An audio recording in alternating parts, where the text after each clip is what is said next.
Let's speak about your obsession with PK Subban on social network. What's up with that? I am obsessed with PK, but unfortunately, I think we got to talk briefly about your film as well. Yes, that's okay? right. That's right. Is that all right? Yeah. So if you can just give us the short Reader's Digest version, Guibord, s'en va-t-en, guerre, what's the high concept? My mother's gonna love the Reader's Digest version because so it's give an MP, ordinary MP, the swing vote in Parliament on something huge, something important, something that will eventually crush him, and see what happens.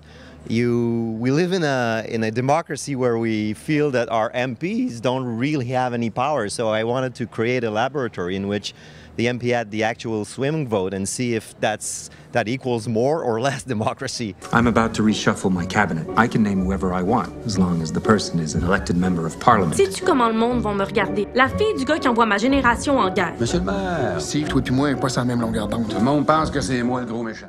Is it a cynical political satire?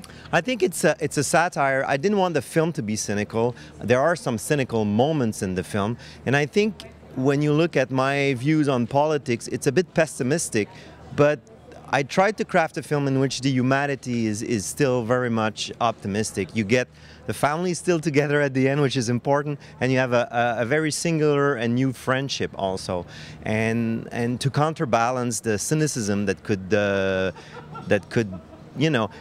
I think cynicism is destroying our political system. No, and I know you're not a cynic. No, I'm not a cynic. I'm not a cynic because it comes from a dark place. Ça en vaut la peine. Votez pour Canada for Freedom. Le monde ici, ils veulent des jobs. Avez-vous fini de nous prendre pour des melons? Tu n'as pas d'opinion. Ton vote est pas à vendre. Pour ou contre, me semble c'est simple. Puis toi, Guibord, c'est quoi ton opinion? Oh, tu gang de malade! People have become cynic for good reasons. Because some politicians have let us down, but those are the politicians that are in power, ministers, prime ministers. I think the ordinary politician is just a guy trying to do their best with very little power. And if anything, I think the film is an ode or a tribute to these people who are trying their best in a system that's very, very rigid. Now, that being said, I'm using words like democracy and rigid, and the film is probably a bit looser than that, and I wanted it to be entertaining, and that's why it's a comedy. I didn't want it to be dramatic or moralizing. I wanted to be able to shoot on just about everyone, including myself. What about the Prime Minister? Are you laughing at Stephen Harper? I'm laughing with him. And I think Paul Doucet is doing a great job just on the limit of caricature, and it's tough not to talk about Harper after 8-9 years of conservative government.